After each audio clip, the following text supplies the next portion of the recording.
Have you ever felt like the world was speaking a language you could not understand? Like every room you entered was too loud, too bright, too full of rules you didn't know, but were expected to follow? What if every glance, every conversation, every simple human connection felt like a puzzle you were never taught to solve? What if the world you lived in was never built for you? Welcome to BrainTrap TV. Here, we don't just ask questions. We dive into the unseen stories behind every silent struggle. Today, we step into a world you might never have seen before, or maybe one you know all too well. Today, we talk about autism spectrum disorder and the invisible battles fought in plain sight. Autism spectrum disorder, or ASD, is not a disease. It is not a flaw. It is a different way of experiencing the world, a different wiring of the brain. It shapes how a person sees, hears, feels, and connects to everything around them. It means feeling the weight of every noise, every light, every word, in ways most people cannot even imagine. For some, it starts early. A little boy covers his ears and cries when the vacuum cleaner roars to life. A little girl flaps her hands joyfully when she sees her favorite toy, unaware of the stares around her. Their parents wonder why they don't play like the other children, why they seem trapped in their own world, or why they repeat the same words, the same actions, again and again, like a secret song no one else can hear. As they grow, the signs shift, but they do not vanish. A teenager sits alone at lunch, not because they hate people, but because the rules of conversation feel like a script written in a language they don't speak. An adult stares at the floor during meetings, heart pounding with anxiety, terrified of saying the wrong thing. A woman avoids crowded shopping malls, not out of shyness, but because the lights are so bright they feel like knives against her skin. Autism wears 1,000 faces. It can look like brilliant talent, an intense, breathtaking passion for numbers, music, art, computers. It can look like silent battles, struggling to make eye contact, struggling to understand sarcasm, struggling to survive a world too fast, too loud, too chaotic. Some are diagnosed early, given the words that explain the world they live in. But many walk through life in confusion, wondering why they always feel different, wrong, out of place. Why every interaction feels rehearsed. Why every day feels like surviving in a world that was never designed for them. The symptoms are not always easy to spot. They live in the spaces between words, in the subtle moments of overwhelm, in the strict routines built to create a sense of safety in an unpredictable world. Imagine a child having a meltdown in a grocery store because the lights are too bright, the music is too loud, and a stranger brushed against their arm. It looks like a tantrum. It is not. It is sensory overload, a body screaming for relief from a world that feels like a constant assault. Imagine an adult who needs hours alone after a simple conversation because parsing emotions, reading facial expressions, calculating every social move drained every drop of their energy. It looks like rudeness. It is not. It is exhaustion, a brain fighting to survive social norms it was never programmed to navigate. Autism is a spectrum because every person lives it differently. Some are verbal, witty, brilliant with words. Some are nonverbal, communicating with gestures, sounds, or pure feeling. Some need support in daily life. Others blend into the crowd, masking their struggles so well that no one ever suspects the battles raging behind their smiles. It is important to remember, autism is not brokenness. It is not something to fix or cure. It is a different, extraordinary way of being human. It is a reminder that there is no single way to see the world. That brilliance can hide behind silence. That love can live in a glance, a gesture, a small, trembling smile. The first step to understanding autism spectrum disorder is simple but powerful. It is the willingness to listen, to believe, to see the humanity shining beneath every misunderstood moment. And for many, that understanding begins with something as simple and as terrifying as taking a test. Because sometimes, the answers we fear the most are the ones that set us free. There is a kind of loneliness that wraps itself around you when you don't understand why you are different. You watch the world moving easily around you. Children laughing, teenagers slipping into conversations like dancers into a waltz, adults shaking hands and trading smiles as if the choreography was written inside their bones. And you wonder why you didn't get the map. Why the simple things seem so complicated. Before the word autism enters your life, the world feels like a series of invisible walls. You try to join in. You try to laugh at the right jokes, say the right things, smile at the right times. But somehow, you are always half a beat too late, half a step out of rhythm. The looks on their faces shift. The air gets colder. And even if they don't say it out loud, you hear it in the silence. You are not like us. No one teaches you that your brain reads the world differently. No one explains why the hum of the fluorescent lights feels like a drill boring into your skull, or why certain fabrics make your skin crawl, or why small talk feels like trying to juggle knives in the dark. They just call you shy. They call you rude. They call you difficult. And slowly, those words stitch themselves into your skin. You learn to hide. You learn to study people like a second language, memorizing eye contact, practicing smiles in the mirror, rehearsing conversations in your head before daring to speak them out loud. You become an actor in a play you never auditioned for. But acting is exhausting.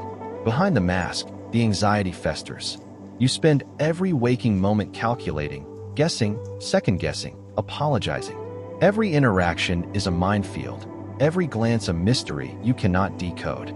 Sensory overload becomes your constant enemy. The cafeteria at school isn't just noisy. It's a hurricane of smells and sounds that batter your body until you want to scream. The mall isn't just crowded.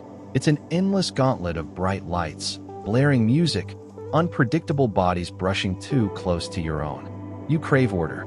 You crave patterns. You cling to routines, to rituals, to safe repetitions that hold the chaos at bay for just a little longer. Because when the world makes no sense, even the smallest certainty feels like salvation. But people don't understand that either. You're so stubborn, they say, when you can't handle a sudden change of plans. You're so sensitive, they say, when you flinch at a loud noise.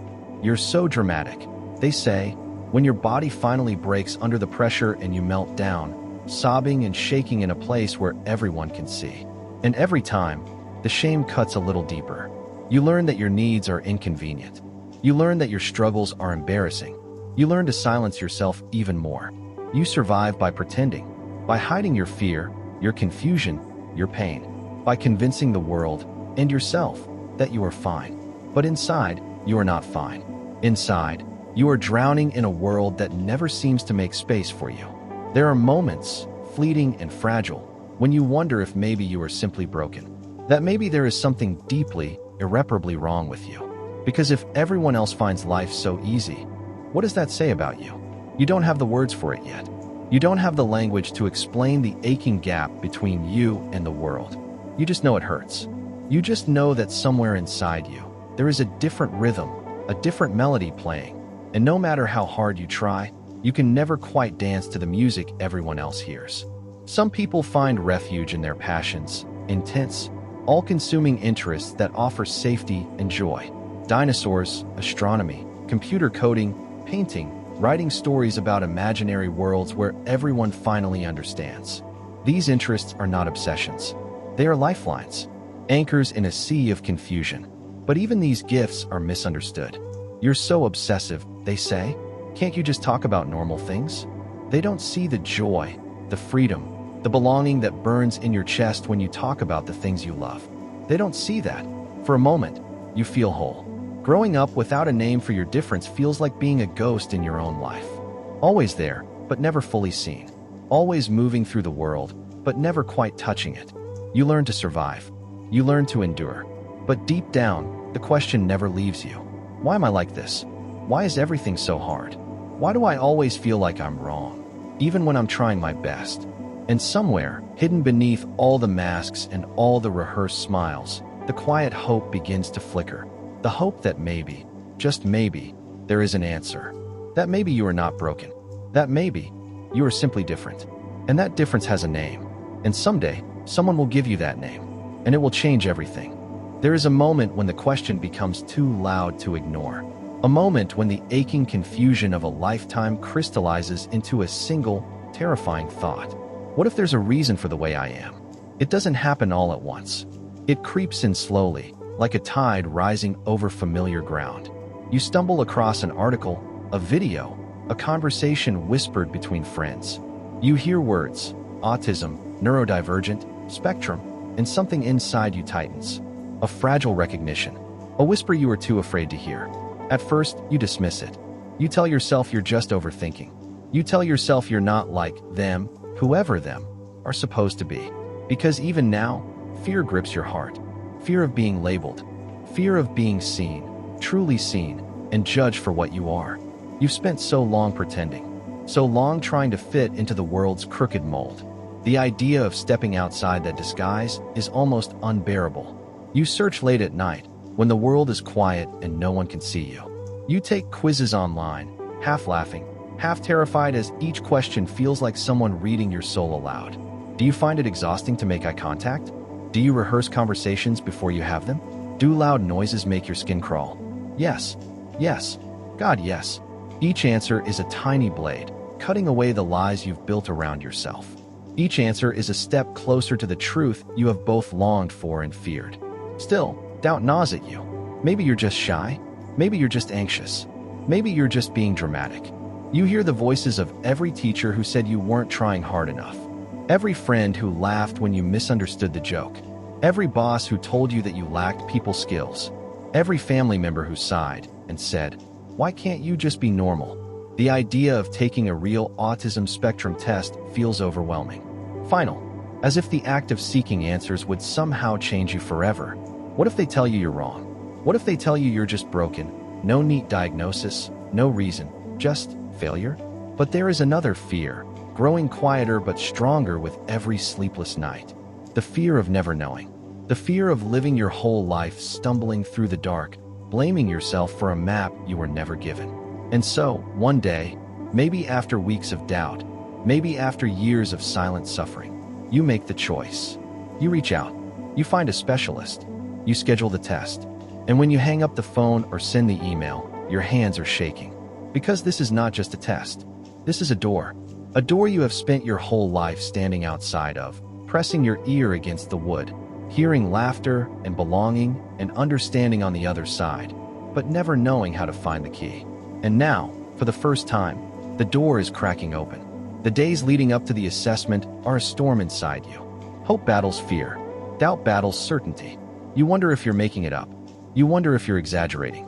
You wonder if maybe it's better not to know. Because knowledge is heavy. It changes things.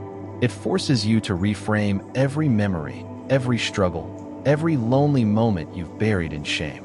It demands that you face yourself. And that is terrifying. The night before the test, you lie awake, staring at the ceiling. Your mind races with every interaction you've ever stumbled through. Every moment you felt like a stranger in your own life. You wonder what it will feel like to finally hear the truth spoken out loud. You wonder if it will make you feel free or trapped. You wonder if you even deserve answers. And yet, somewhere beneath the terror, hope flickers. Hope that the constant battle inside your own skin might finally have a name. Hope that maybe you are not broken. You are simply different. Hope that you are not alone. Because if there is a word for it, autism, spectrum, neurodivergence, then there are others like you. Others who have survived the isolation, the confusion, the exhaustion. Others who have found their way to understanding. Others who are living proof that difference is not a death sentence. It is a beginning. You are not weak for asking the questions. You are not broken for wanting answers. You are brave, braver than you know. And whatever the test reveals, you are still you, still worthy, still real, still whole. The test is not about changing who you are. It is about giving you the language to finally claim the truth you have always carried inside you. It is about turning confusion into clarity, pain into understanding, shame into pride. It is about stepping through the door at last, into a world where you do not have to pretend anymore, where you are allowed to be exactly who you are, and where, for the first time, the world might finally begin to understand the extraordinary mind that has been quietly surviving inside you all along. The room is quiet, too quiet. The ticking of the clock on the wall feels deafening. Your hands are cold, your heart pounding against your ribs like a trapped bird. And then, in a few simple words, everything changes. You are on the autism spectrum. The world does not explode. The walls do not crumble. There is no dramatic music, no flash of light. Just silence. A silence so deep it feels like falling. At first, you don't know how to feel. There is relief, a sudden, overwhelming wave that crashes over you. pulling tears you didn't know you were holding back from somewhere deep inside. There is grief, sharp, unexpected, slicing through your chest as you think back over every moment of misunderstanding, every lonely night, every battle you fought thinking you were simply broken. There is anger, hot and blinding, at the years spent blaming yourself for a world that never made room for you, at the teachers who scolded, the bosses who sneered, the friends who drifted away because you were too weird, too difficult, too different. And beneath it all, there is a quiet, trembling joy, because for the first time in your life, you are seen, fully, completely, without judgment, without shame. The pieces that never fit together suddenly form a picture. The missed social cues, the need for routine, the sensory overloads that left you sobbing in locked bathrooms and empty hallways, the burning passion for your interests, the exhaustion after every interaction. It all makes sense now. You are not lazy. You are not rude. You are not broken. You are autistic. You walk out of the office carrying a diagnosis, but what you really carry is a mirror. For the first time, you can look at yourself without distortion, without the weight of everyone else's expectations blurring your reflection. You are still you, but now you have a language for your life. Still, the days that follow are heavy.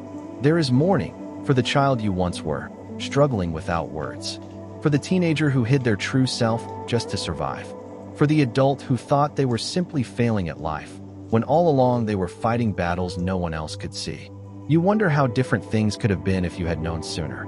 If someone had told you that your struggles were real, that your needs were valid, that your brain was not a mistake, but a different kind of brilliance. But regret is a heavy thing, and you are tired of carrying heavy things. Slowly, painfully, you begin to let it go. You begin to see your past with compassion instead of criticism.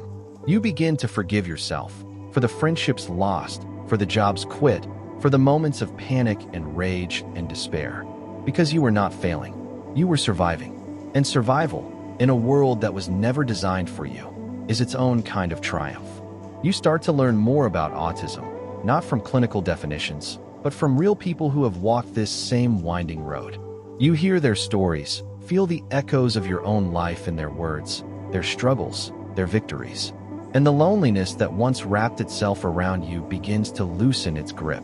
You are not alone. There is a community here, vibrant, fierce, diverse, made up of people who know what it means to live on the outside looking in. People who have found ways to thrive, to love, to build lives that honor their true selves instead of forcing themselves into someone else's mold.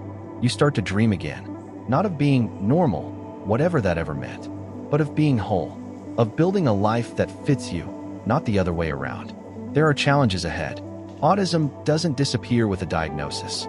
The sensory overloads, the social exhaustion, the need for routine, they are still there.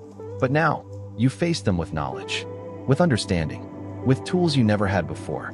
You learn to advocate for yourself, to ask for what you need without shame, to set boundaries without apology, to honor your limits as acts of self-respect, not signs of weakness.